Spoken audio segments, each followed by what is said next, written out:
Welcome back. In this video, I will guide you how to type OHM symbol in keyboard. I have opened the on-screen keyboard to explain it. If you have a dedicated numeric keypad, for this you need to hold down this Alt key and type 234 on the numeric side keypad and release this Alt key.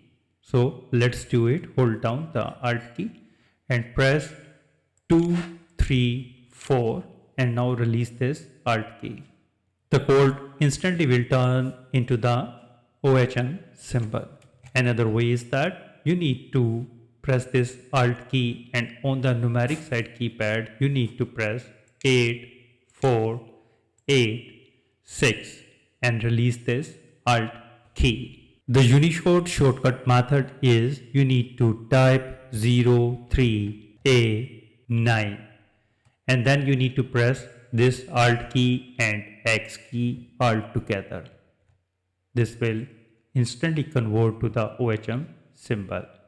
Another way is that you need to type a capital W in your Word document, then highlight the W, click on the home and change the font to the symbol.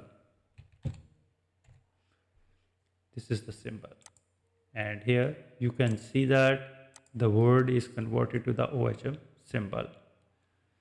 So this is pretty simple and easy. I hope you understand how you can type OHM symbol in keyboard. Thanks for watching.